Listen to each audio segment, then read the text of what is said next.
Buenas tardes. De nuevo, muchas gracias, José Luis, por la fantástica presentación. La siguiente ponente es la doctora Marta García Talavera. Trabaja en el Consejo de Seguridad Nuclear, es una destacada experta en el ámbito de la protección radiológica y de la regulación de la radiación natural. Es doctora en físicas por la Universidad de Salamanca. Cuenta con una sólida trayectoria de más de 20 años en nuestro organismo regulador, en el CSN, donde actualmente es la jefa de área de radiación natural. Su experiencia y conocimiento han trascendido al ámbito nacional, desempeñándose como consultora en la IAEA, en la Organización Internacional de Energía Atómica, y como vocal del comité del Plan Nacional contra el Radón, que, como sabéis, se publicó hace relativamente poco. Su liderazgo en el campo de la protección radiológica ha quedado reflejado en su desempeño como presidenta de la Asociación Europea de Autoridades de la Protección Radiológica, consolidando nuestra influencia como país en la regulación y supervisión de la seguridad radiológica a nivel europeo. Dada su amplia experiencia y su papel fundamental en la regulación del radón, el comité organizador ha pensado que no había persona más idónea que la doctora García Talavera para proporcionarnos una visión detallada y experta en el ámbito del radón. Muchas gracias.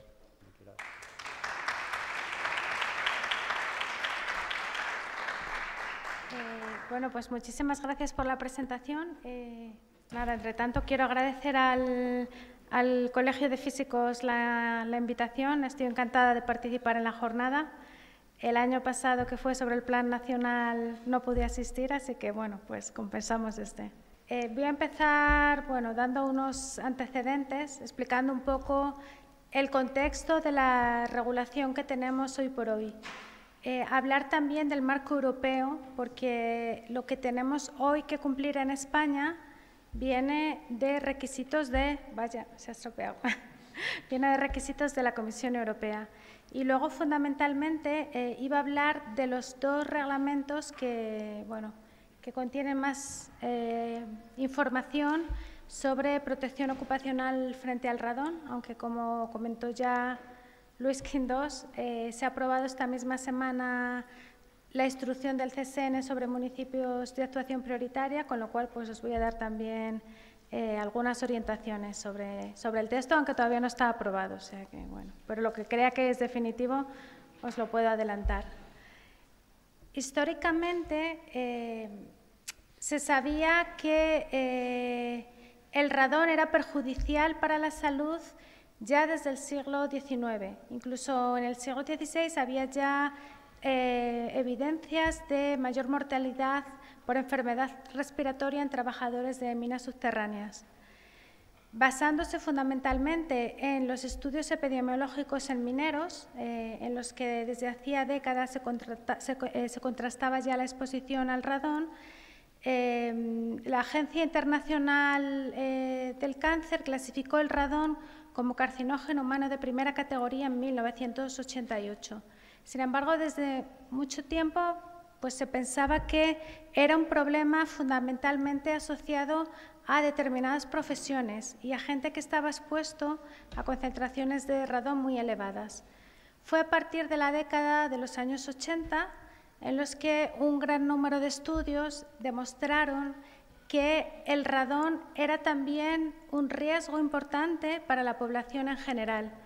La foto que pongo ahí, a lo mejor la habéis visto en otras presentaciones, es un trabajador de una central nuclear de Estados Unidos, de Pensilvania, y su caso salió a la prensa porque resulta que en las centrales, no sé si sabéis que, muchos si sois del dominio de protección radiológica sabréis, hay pórticos de radiación para controlar la contaminación de la gente cuando sale, pero esta persona pitaba o daba una alarma cuando entraba.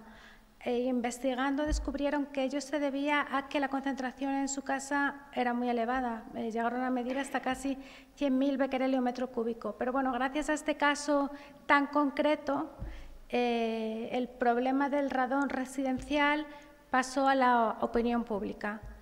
A partir de finales de los 80 y especialmente en los años 2000 se llevaron a cabo estudios epidemiológicos sobre radón residencial y en concreto se descubrió que el riesgo era mayor del esperado a partir de la cohorte de mineros.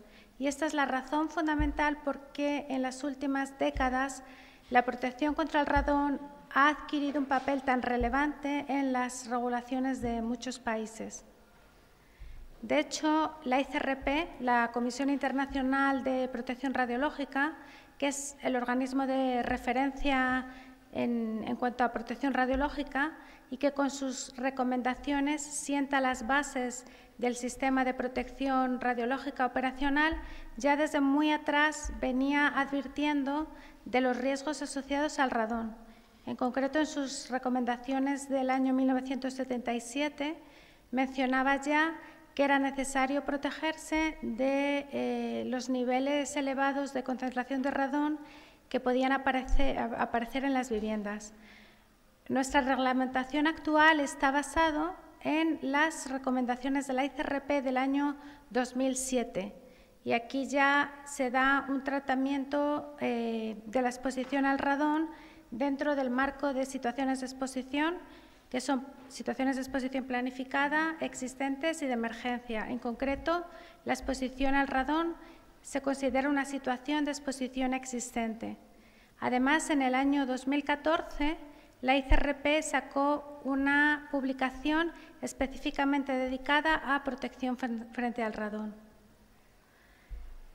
El sistema de protección radiológica está organizado de la forma que veis en ese esquema.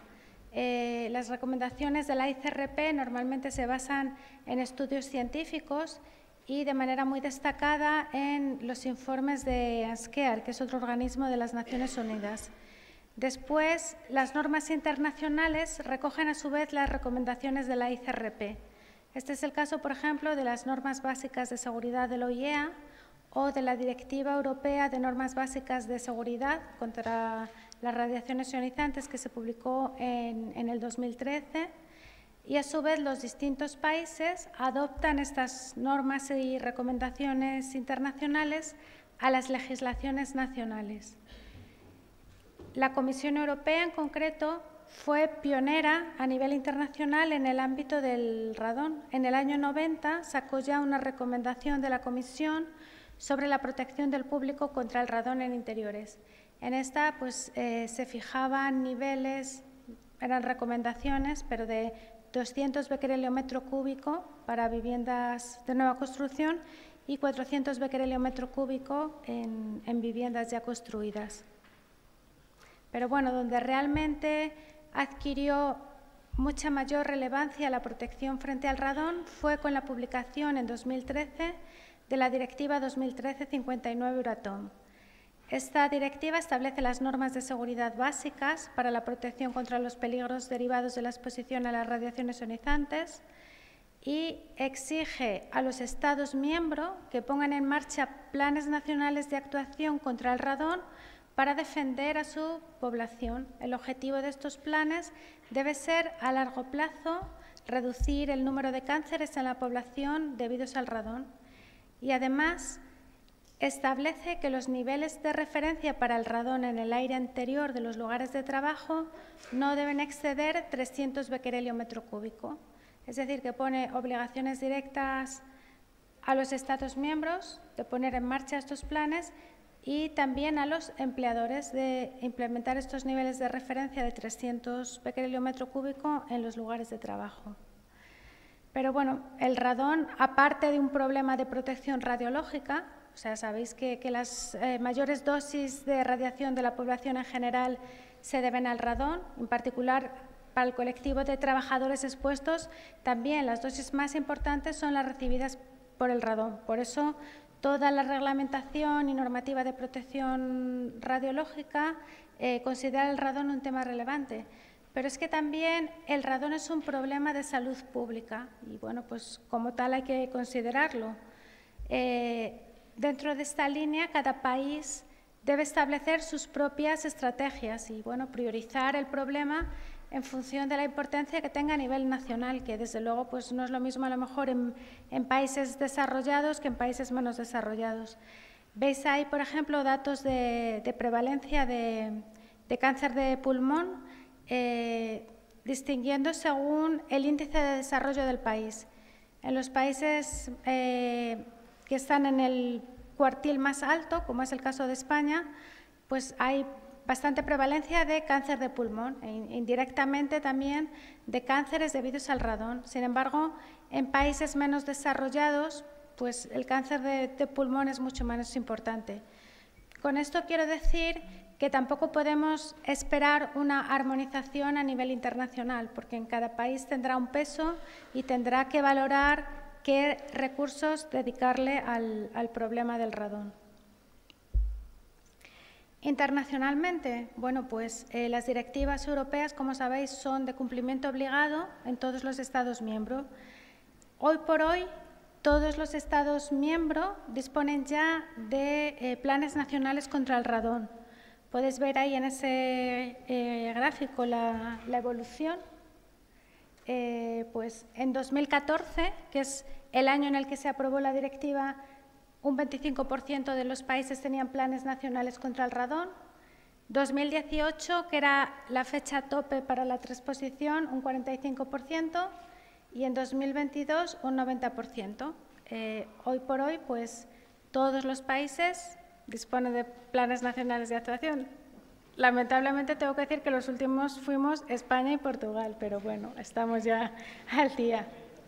En cuanto a los niveles de referencia, comentaba antes, la directiva lo que dice es que cada Estado miembro tiene que fijar un nivel de referencia para la exposición al radón y que ese nivel de referencia no puede ser superior a 300. Veis que la mayoría de los países que contestaron a esta encuesta de ERCA han elegido 300 como nivel de referencia. Hay algunos que se van a valores muy bajos, 100 becquerel metro cúbico, creo que es el caso de Holanda, que realmente es que no tienen problema de radón, no creo que nunca hayan medido una vivienda con 300. 200 no recuerdo, pero bueno, hay un caso. Esto de otros es países que realmente no han adoptado un nivel de referencia en términos de concentración de radón, sino que utilizan criterios de exposición. Pero bueno, esto es simplemente para mostraros que estamos en línea con lo que se está haciendo en otros países europeos, con un poco más de retraso, pero bueno. Sin embargo, previamente a la aprobación de esta directiva ya había regulación y normativa en España en cuanto a la protección frente al radón. La anterior directiva europea del año 2001 ya ponía algunos requisitos sobre la protección frente a la exposición a la radiación natural, aunque de manera muy genérica.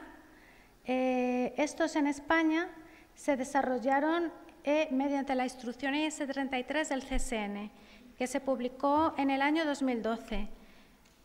Por ejemplo, para cuevas, lugares de trabajo subterráneos, balnearios, la obligación de medir no es nueva, no viene ahora derivada de la directiva, sino que existía ya por esta instrucción 33. Además, el Consejo publicó varias guías de seguridad dedicadas al radón, por ejemplo, la Guía de Seguridad 11.1, sobre directrices para la competencia de los laboratorios de medida, que bueno, no sé si sabéis que ENAC y CSN tienen un convenio de colaboración y en los procesos de acreditación, pues ENAC sigue esta guía 11.1.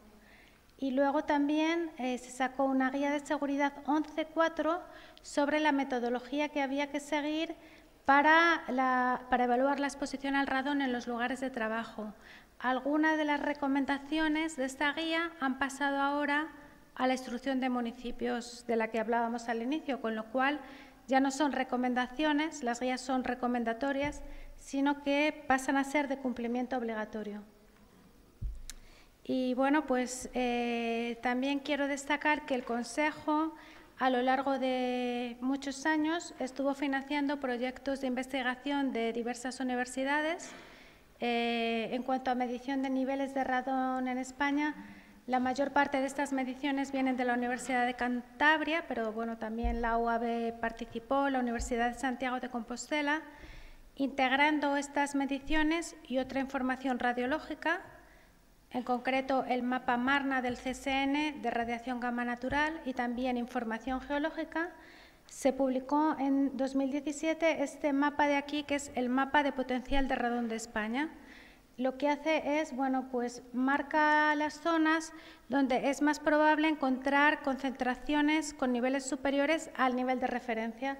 Por ejemplo, un potencial de radón superior a 300 quiere decir que más del 10% de los edificios construidos en esas zonas, aquí en las rosas y en las naranjas, tendrá niveles superiores a 300 becquerelio metro cúbico. ¿Esto quiere decir que todas las viviendas de esas zonas van a tener un problema de radón? No, estamos hablando solo del percentil 90, con lo cual pues, la mayor parte de las viviendas no tendrán problema, pero habrá una fracción que no solo tenga niveles más de 300, sino que se han medido pues, concentraciones de 1000, 2000, incluso 3000 becquerelio metro cúbico. En el mismo sentido, fuera de esas zonas de actuación prioritaria que llamamos, también hay edificios que tendrán problemas de radón. Por ejemplo, en Madrid capital, pues se han medido, yo qué sé, en el CSIC, bueno, no voy a decirlo por si acaso no puede decirse la información, pero bueno, que se han medido también niveles elevados. En toda la divulgación que hacemos siempre insistimos que la única forma segura de saber si se está expuesto a un nivel elevado de radón en la vivienda o en el lugar de trabajo es medir la concentración de radón. Y bueno, pues finalmente en diciembre de 2022, se publicó el Real Decreto 1029-2022, que es el Reglamento de Protección de la Salud contra los riesgos derivados de la exposición a las radiaciones ionizantes. Este reglamento es el que recoge la mayor parte de los requisitos de esa directiva europea que veíamos anteriormente. En concreto, en el título 7, capítulo 3, se refiere a que el Gobierno tiene la obligación de desarrollar y aprobar un plan nacional contra el radón y además establece la composición del comité que debe desarrollar ese plan nacional. El plan, de manera efectiva, se aprobó en enero de 2024. Y, bueno, este reglamento fija también que el plan debe tener en cuenta cualquier posible vía de entrada de radón a las viviendas. Como han comentado ya en presentaciones anteriores, la principal vía de entrada de radón a las viviendas es el terreno, pero, bueno, pues en determinados casos muy particulares, los materiales de construcción también pueden ser un aporte importante y lo mismo ocurre con el agua potable, pues el radón del agua del grifo puede pasar al ambiente y dar lugar a un problema de radón en la vivienda, aunque hay un Real Decreto de Control Radiológico de las Aguas Potables que de hecho limita la concentración de radón en agua a 500 becquerelio litro. Con lo cual, pues en principio, salvo en casos muy especiales, no debería ser una fuente importante de radón. El Plan Nacional contra el Radón, bueno, pues no sé si sabréis, pero lo podéis encontrar en la página web del Ministerio de Sanidad. Consta de 5 ejes estratégicos: conocimiento básico de infraestructura, exposición ocupacional, edificación, zonas de actuación prioritaria, comunicación y hay un eje central de coordinación. Digamos que en España el plan está pensado como una serie de actuaciones que van más allá del ámbito de la regulación, pero bueno, también apoyan al cumplimiento de la misma y hay algunas actuaciones encaminadas a mejorar el cumplimiento de la reglamentación sobre radón en lugares de trabajo. Pues bueno, por ejemplo, en cualquiera de estos ejes, el CSN ha financiado diversos proyectos de investigación, algunos de ellos se han presentado aquí esta mañana. O otra actuación del CSN dentro del Plan Nacional, organizar cada 2 años ejercicios de intercomparación de radón, que es una manera de apoyar la acreditación de laboratorios y bueno, pues también la fiabilidad de las determinaciones que con monitores en continuo puedan hacer las unidades técnicas de protección radiológica. Dentro del eje ocupacional también un proyecto de investigación importante que están llevando a cabo la UPC y la UAB, pues es la aplicación de esa publicación ICRP 137 a lugares de trabajo con condiciones específicas. Además, el reglamento tiene una sección dedicada a requisitos en lugares de trabajo. De forma muy resumida, ¿qué es lo que tienen que hacer los titulares de determinadas actividades laborales? Bueno, pues en primer lugar, medir el radón, determinar el promedio anual de concentración de radón en todas las zonas del lugar de trabajo a las que puedan acceder los trabajadores, excluyendo las zonas al aire libre. En particular, están comprendidos en este artículo 75 los lugares de trabajo subterráneos como túneles, minas o cuevas, los lugares donde se procese, manipule o aproveche agua de origen subterráneo, por ejemplo, los balnearios, y todos los lugares de trabajo situados en planta rasante o planta baja de los términos municipales de actuación prioritaria. El artículo 79 del reglamento decía además que el CSN publicará el listado de términos municipales en los que un número significativo de edificios supere el nivel de referencia establecido en el artículo 72A, los 300 becquerelio metro cúbico. Y esa instrucción es precisamente la que acaba de aprobar el Pleno del CSN esta semana. Volveremos a esto más adelante en la presentación.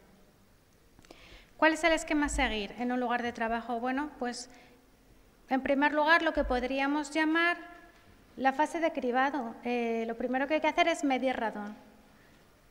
Una vez tenemos los resultados de las mediciones, hay que valorar si en alguna zona hay concentraciones superiores a 300 becquerelio metro cúbico. Si hay concentraciones superiores, el reglamento obliga a llevar a cabo acciones correctoras, que en la mayor parte de los casos pues serán soluciones de tipo constructivo. Cuando esto no se pueda implementar, pues a lo mejor pues soluciones mecánicas de ventilación o, bueno, pues si no, ya tendríamos que pasar a restricciones de tipo administrativo, como control de las horas de permanencia. Pero bueno, en cualquier caso, si se han podido implementar estas acciones correctoras, constructivas o mecánicas, la fase 2 sería reevaluar las concentraciones existentes después de la actuación. Si ya no tenemos zonas por encima de 300, bueno, pues nos olvidamos, habrá que medir periódicamente, pero no quedan los titulares sujetos a más requisitos de control. Si a pesar de estas actuaciones continúa habiendo zonas por encima de 300, pues habrá que hacer una evaluación de las dosis a los trabajadores. Si son inferiores a 6 milisievert, bueno, pues habrá que hacer mediciones de manera periódica para vigilar que se mantienen las dosis por debajo de 6 milisievert, y cuando se superen los 6 milisievert al año, esos trabajadores deberán ser clasificados como trabajadores expuestos al radón y habrá que aplicar una serie de medidas de protección radiológica que se incluyen en el artículo 19.3 del reglamento. Para el diseño de los estudios, bueno, pues el CSN publicó hace ya muchos años una guía de seguridad, la 11.4. Como os comentaba, algunas de las recomendaciones de la guía han pasado a la instrucción, pero bueno, pues siguen siendo válidas, por ejemplo, para lugares de trabajo subterráneos en los que se recomienda medir un año completo, para balnearios, para otro tipo de situaciones de exposición. ¿Qué nos dice también el reglamento? Para mí, la verdad, este es el artículo más difícil de aplicar porque crea una cierta inseguridad jurídica. Nos dice que el titular de la actividad laboral deberá adoptar las medidas oportunas de acuerdo con el principio de optimización. Y bueno, ahí entra en juego si has optimizado suficiente o no. Este es uno de los aspectos que se van a trabajar en el foro de las UTPRs, de la Sociedad Española de PR. Otro tema importante, cuando estamos hablando de calcular dosis, de si los trabajadores pueden superar una dosis efectiva de 6 milisievert por año oficial o no, bueno, pues son los coeficientes de dosis a aplicar. Se han referido ya a estos coeficientes otros ponentes hoy. El 3 de abril de 2024, el Pleno del CSN sacó una resolución aclarando cuáles eran los coeficientes que había que utilizar en el caso del radón.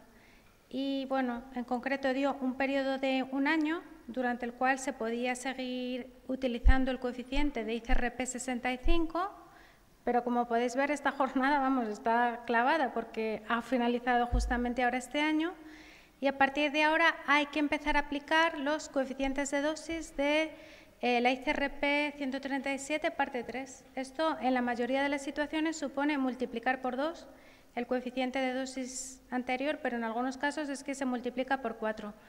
Lo veis ahí en unidades del sistema internacional, pero bueno, son los 10 milisievert por working level month y 20 milisievert por working level month, de los que hablaba antes Luis. Sí se abre la posibilidad de que el CSN apruebe coeficientes de dosis específicos del lugar de trabajo.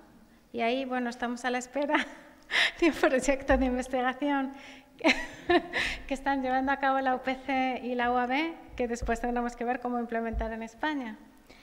¿Esta recomendación salió de la nada? Pues no, mira, si os fijáis, se aprobó muy poquito después de que la Comisión Europea sacara una recomendación para los países miembros, en cierto modo tirándoles de las orejas y diciendo que a efectos de la directiva de 2013 los coeficientes de dosis que había que aplicar son los nuevos coeficientes que había aprobado ICRP, que no se podían seguir utilizando los coeficientes de dosis antiguos.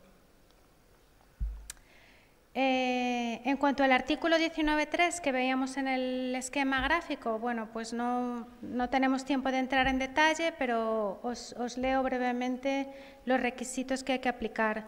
Límite de dosis para trabajadores expuestos al radón aplica el mismo límite de dosis que para otros trabajadores expuestos, 20 milisievert por año oficial, que hay que estimar las dosis efectivas de esos trabajadores, que se deben clasificar como trabajadores expuestos al radón los que puedan recibir dosis efectivas superiores a 6 milisievert por año oficial. Hay también que clasificar y señalizar como zonas de radón, zonas en las que se puedan recibir dosis superiores a 6 milisievert por año oficial. Aplica también el artículo 23 sobre información y formación de los trabajadores. Los artículos 24 y 25 sobre aplicación de otras medidas de PR, vigilancias radiológicas del lugar de trabajo, vigilancia individual, que se puede hacer una dosimetría de área, estando el procedimiento para evaluación del CSN, que los trabajadores expuestos a radón tendrán que tener un historial dosimétrico. Y se especifica además que en el caso de los trabajadores expuestos al radón, en el historial dosimétrico se registrarán las dosis acumuladas por año oficial, así como los parámetros relevantes para la estimación de esta dosis, que hay que comunicar las dosis a los trabajadores, y también cuáles son los requisitos de archivo de la documentación. Habréis visto que no hay ningún requisito sobre reconocimiento médico, con lo cual la situación que comentaba Luis Quindós se sale por completo de lo que está requerido en el RPSI. ¿Qué otro reglamento es importante? Bueno, pues lo que en la Comunidad de Protección Radiológica llamamos el RIN, el Reglamento de Instalaciones Nucleares y Radiactivas, y que ahora pasa a tener una nueva coletilla e incluye a otras actividades relacionadas con la exposición a las radiaciones ionizantes. Mientras que en el RPSI, digamos que estaban las normas básicas de protección, aquí se incluyen más bien cuestiones del régimen administrativo, de plazos, de quiénes son los distintos agentes que tienen que intervenir. Y he resumido aquí un poco el esquema de actuación, de acuerdo con el RIN. Bueno, pues partimos, como requería el RPSI, del estudio de medición de concentración de radón.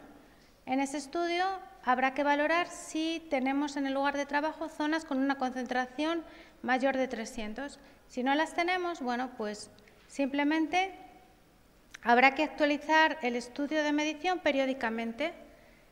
En la IS 33 y en la IS 47 indica que esta actualización debe hacerse cada 5 o cada 10 años, dependiendo de las circunstancias. ¿Qué ocurre si tenemos zonas con concentraciones superiores a 300? Bueno, pues aquí la forma de actuar es distinta en función del nivel que hayamos medido.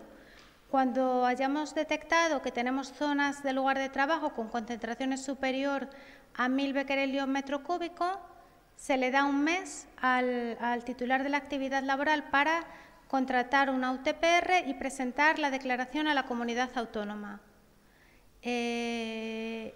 Y luego, cuando sea viable, pues ejecutar soluciones de mitigación de tipo constructivo y mecánico, y bueno, pues en caso de que hayan sido viables, en el caso de una cueva turística, por ejemplo, evidentemente no va a ser viable implementar soluciones de este tipo, pues actualizar el estudio de medición.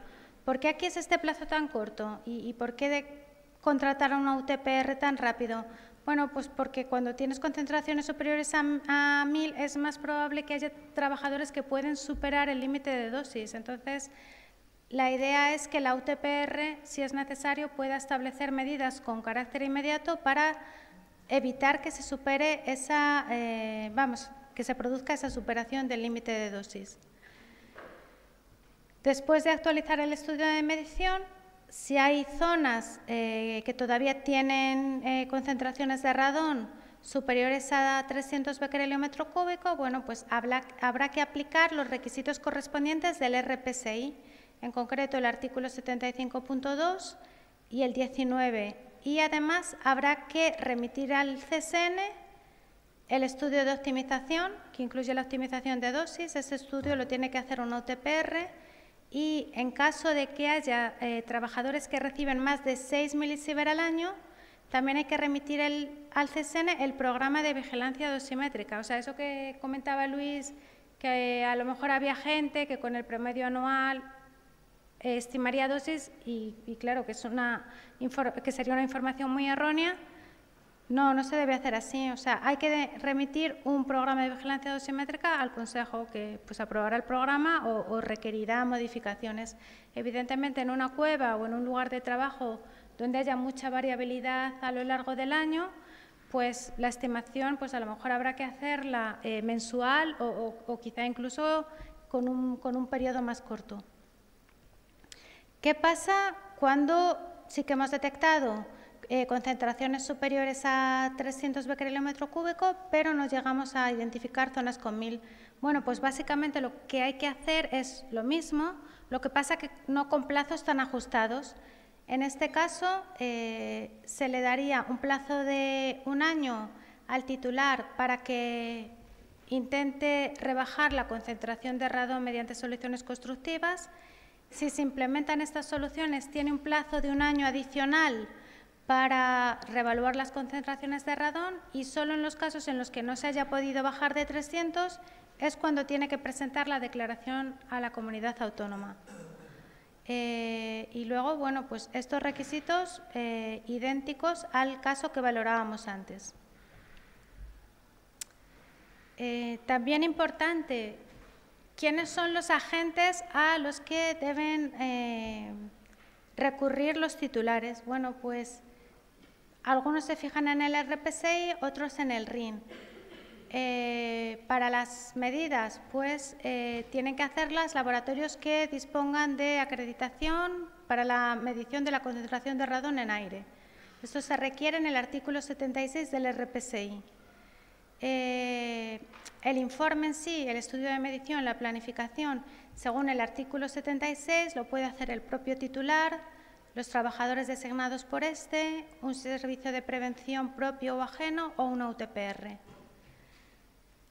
Para las UTPRs, pues el RIN establece actividades que obligatoriamente tienen que hacer ellas. Bueno, pues en general es el asesoramiento en PR, cuando en un lugar de trabajo estés por encima de 300 y no hayas podido reducir, las evaluaciones de dosis, el programa de vigilancia dosimétrico y luego, por último, el RPSI también tenía una disposición transitoria cuarta que hacía referencia a los servicios de dosimetría personal de radón, pero a día de hoy no hay ningún servicio de dosimetría personal autorizado por el CSN, de radón, vamos. Para la edificación, ¿qué es lo que dice el RIN? Bueno, pues hace referencia que en relación con la ejecución de soluciones constructivas, cuando proceda, el estudio deberá incluir un informe emitido por un profesional competente habilitado para realizar proyectos técnicos relativos a la edificación. Y bueno, aunque este no es un tema del Consejo, pero entendemos que se refiere a las habilitaciones que establece la Ley 38/1999 de ordenación en la edificación, en concreto el artículo 10, que es donde habla del proyectista. Borja lo podrá confirmar, pero vamos, esa es nuestra interpretación. Aparte del ámbito regulado de estos reglamentos que os he presentado, se están haciendo también muchas actuaciones de colaboración con otras instituciones. Pues bueno, la más destacada, que está contemplada también en el Plan Nacional contra el Radón, ha sido la firma de un convenio de colaboración entre la Inspección de Trabajo y el Consejo de Seguridad Nuclear. Bueno, pues el Consejo de Seguridad Nuclear no tiene tantos recursos como la Inspección de Trabajo, que está mucho más presente en los lugares de trabajo en general.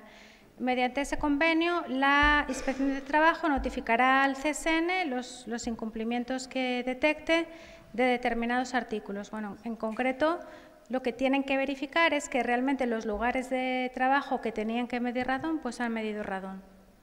Y luego, bueno, pues también destacar que el año pasado hemos participado en diversas jornadas que han organizado los organismos de PRL de las comunidades autónomas. Hay aquí varias compañeras de Madrid con las que estuve en una jornada de estas el año pasado y José Comino de SGS, que también participó en muchas de ellas. Y bueno, espero que continuemos también en esta línea porque desde luego es clave hacer el mayor trabajo de difusión. También, lo comenté antes brevemente, pues es importante que la Sociedad Española de PR relanzó en 2023 el Foro de Protección Radiológica relativo a las actividades de protección radiológica en el ámbito de dichas UTPRs. Y hay un grupo específico sobre radiación natural, en concreto sobre radón. Pues las UTPRs es que al final van a tener un contacto más directo que el CSN con la realidad de las instalaciones, con lo cual yo creo que es un buen foro y una buena oportunidad pues, de ir identificando los problemas que puedan surgir en la aplicación práctica y buscar soluciones. Y luego, bueno, pues también más recientemente hemos establecido una colaboración con la Confederación de Servicios de Prevención Ajenos, con la idea de organizar jornadas formativas para servicios de prevención, porque al final en muchos lugares de trabajo quien va a hacer los estudios van a ser los servicios de prevención. Y bueno, para finalizar, unas notas sobre la instrucción 47 del CSN. No he visto el texto definitivo, por eso no me quiero meter en mucho detalle, porque no sé que haya alguna cosa que haya cambiado. Pero bueno, lo que sí os puedo decir con seguridad es que se identifican como municipios de actuación prioritaria todos los de zona 2 del CTE y que además esta instrucción incluye directrices sobre cómo deben hacerse los estudios en los centros de trabajo de estos municipios. Pues bueno, cómo colocar y exponer los detectores. Todo esto realmente son recomendaciones que se han trasladado de la guía 11.1 de la 11.4. Se estandariza el modelo de informe de resultados, esto es importante, está en un anexo, o sea que bueno, a todos los que estéis participando en esto, como servicios de prevención, como UTPRs, pues para los informes, por favor, seguid este modelo. Se dan indicaciones también sobre el registro y archivo. En particular, se dice que el estudio de radón debe integrarse en las evaluaciones de riesgos que requiere la ley PRL, con lo cual quedan sujetas a los mismos requisitos de archivo y de envío a la autoridad laboral en caso de cese de actividad que las evaluaciones de riesgo. Y bueno, pues también se incluyen directrices sobre la información a los trabajadores y la participación de los trabajadores en estos estudios. Y bueno, con esto acabo. Muchas gracias por vuestra atención.